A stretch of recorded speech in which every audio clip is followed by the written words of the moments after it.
Hey guys, today we're going to be talking about Command & Conquer Rivals advanced tips, and the first of which is stacking. This is something that is almost core to all of the very top players in Command & Conquer Rivals arsenals, and they'll use it almost all the time.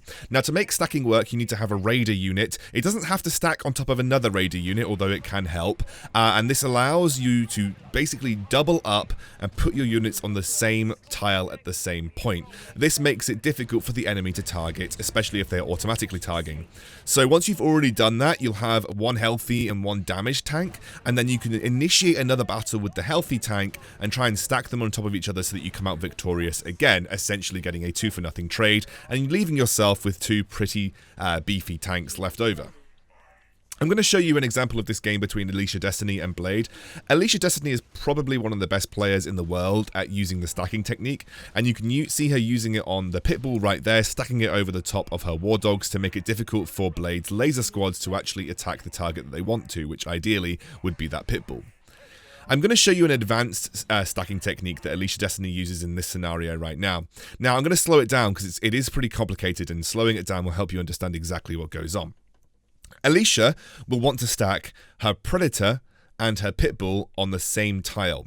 Now, this is going to be difficult for the simple fact that Blade has got two units on the other side of the pad, so Alicia can't actually path her Pitbull on top.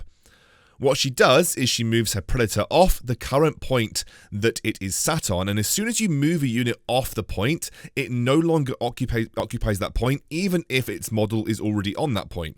And that allows her to move the Pitbull onto the space that the Predator was occupying. And this is an advanced form of stacking and has allowed her to come out with a very effective trade versus Blade in this particular scenario. She then continues to stack over the top of her Shockwave Troopers, allowing her to get a lot of value out of both this tank and this Pitbull, keeping them alive for a very significant period of time, and allowing her, with the Liang drone, to make extra use out of the ability to preserve HP on her units. And this is a very advanced form of stacking. So that is definitely one of the major things that you're going to want to use when playing Command & Conquer Rivals at a high level. Tip number 2 is non-counter holds. This is something that might sound counterintuitive, but I'm going to explain it in a couple of examples. In this example, I use my Scorpion tank to sit on the top pad versus his Shockwave Troopers. This is not a counter to the Shockwave Troopers, although eventually that matchup will win. What I'm doing with the Scorpion is allowing myself to contest that pad at the top, which gives me the ability to then find a correct matchup or just win a missile and come out on top in this scenario. This has allowed me to get the first missile, and eventually I will go on to take the game. And this is what we call a non-counter hold. I'm going to show you an example in this game as well versus a guy called Carlos. I'm going to send my my Scorpion up to the top, and I'm going to leave it versus his Talon. The Talon will not do damage to my Scorpion, and my Scorpion cannot attack the Talon back, but by contesting the pad in a non-counter hold, I have given myself the missile in that scenario. I'm now going to show you an example that a guy used versus me. Look at the bottom right-hand side of the pad. You'll notice that my Flame Troopers are occupying the same pad as his Phantom. He is very happy to leave his Phantom in this particular area because my Flame Troopers can't attack it, and it allows him to permanently contest the pad. Then, when he builds up enough Tiberium, he allows himself to get the missile through a Tiberium missile from Jade, and eventually, over the course of the next few minutes, he builds up the right counters to take the missile against me, all because he bought himself enough time with that non-counter hold on the bottom side of the map. If you can hear a bath running, I'm incredibly sorry. My wife was running a bath while I was recording audio. Very kind of her. So, we're going to talk about Harvester Juggles now. If you're playing a double harvester game, Harvester Juggles is a technique that can allow you to protect your double harvesters from aggression. In this particular instance, I got caught out by a missile trooper rush. By moving my defensive harvester first, I can then move my harvester that is under attack to the back point, allowing me to swap aggro and essentially use their HP as a resource. I'm using my harvester's life pool to buy me time to get a counter out onto the field that will keep them alive. And although my harvesters in this game took a lot of damage, I didn't give over a bounty, which is the most important thing. In this game here, I've already lost the first missile, and I'm now trying to defend a harvester rush with bikes. You can see that I juggle my harvester that is at low HP to the back. I then body block with my laser troopers and my flame troopers, and that buys me enough time to get out an inferno. Then, skip forward in this game, because we didn't give away the harvester bounty and kept my double harvesters rolling in terms of Tiberium income, we eventually end up taking the game. And that was all due to the fact that we juggled our harvesters and kept them safe. So harvester juggling is a good way of protecting your harvesters and using their life as a resource if you're getting aggressed on in a game. Now we're going to talk about path blocking. Now, most of you will know about the technique called body blocking on points. That is not an advanced technique. Most of you will know how to do that. Let's show you path blocking. And this is, again, another Alicia Destiny game. She is very good at using these kind of techniques to her advantage. Watch what she does with her Pitbull. Immediately, Mike opens up with a Jump Jet Trooper response, but she is going to use the War Dogs as a path blocking tool to allow her Pitbulls to go aggressive onto this double harvester. She then occupies the point directly behind the War Dogs to stop an easy movement of those Jump Jet Troopers over the top of those War Dogs to put their pressure on the Pitbulls. And that allowed her to eventually win that game and get aggression onto double harvesters early on.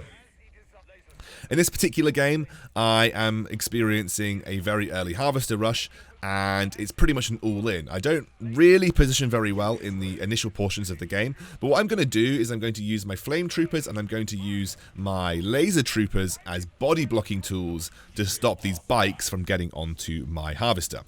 And as you can see, I move with the rest of their units, and then I use another set of laser troopers to try and body block against these bikes aggressing onto the harvester. That has bought me enough time, and he's expended a lot of resources to really get nothing out of it. And eventually, we keep our harvesters alive and end up taking the game with the Inferno Spam tactic. But again, this is in part due to the fact that we kept our harvesters alive from the initial aggression through some body blocking techniques and stopping path moving in the game and not just on the pads. Okay, and finally, before we talk about the kind of extra tip at the end, let's talk about pincer attacks. Pincer attacks are 2 versus 1 scenarios where you can change matchups quite significantly. You can do it with as simple as flames versus flames. In this instance, I've got 2 damaged flame troopers. I'm going to pincer attack onto his full HP defending flame trooper, and I put myself in a position where I've taken that pad quite effectively.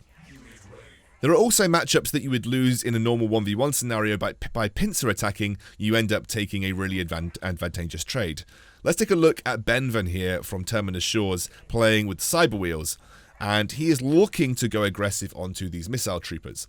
By pincering with his Cyber Wheels onto these missile troopers, he actually changes the matchup in his favour significantly, getting a pretty solid Tiberium trade out of it. That is another thing that you should always be aware of, and a tip that is really useful. Positive Tiberium trades are always something that you should be looking to make in the game. I'm actually going to continue to show this game because he does do another bit of path blocking, so that technique that we talked about earlier. He uses his Cyber Wheels to path block for his Stealth Tank, and his Stealth Tank is going to reload, and that will allow him to get the Harvester before this second set of Missile Troopers can actually save the day. So Benven did a really nice piece of path blocking there, and it also showed you 2 versus 1 Harvester aggression, which is another thing that a lot of top players will talk about. And finally, I'm going to talk about meta decks, because it is something that, if you're really serious about doing well in Command & Conquer Rivals, that you will need to take on board when playing at the higher levels. The easiest way to go and check out meta decks is especially check out the streamers and the YouTubers that are at a high level. Blade, Bike Rush, Alicia, Suzaku. I don't think he streams, actually, but he's a great player. Striker. All of these guys are really good players, and they usually play decks that they have worked very hard on to think that they are sort of correct in the meta. So if you're interested in checking out meta decks, always go to the leaderboard, look at the profiles, and especially when you're looking at things like Rivals Blitz runs or Rivals Champions runs where the levels are equal, you're going to get a really good feel for decks that are quite meta and suit the competitive environment. So always go and check out the leaderboard and have a look at the decks that are being run. Do be careful, some people do like to one-trick decks or one-trick particular units, but most people will have a good read at the high end of the leaderboard about what is good in the meta right now. And especially, like I said, looking at Rivals Blitz and Rivals Champions runs, you're going to see what is good at equal level advantages too, which is really important if you're climbing the ladder. Alright, I hope these tips will be useful to you. I think that it is a good little overview of some really high-level tips that you see in sort of the top Tiberium players' arsenal. It's not everything, but it is a good start, and remember to go and check out people like Bike Rush, Blade, Alicia, Striker, all these types of guys who stream and create content. They'll show you these tips in action. Alright guys, see you soon.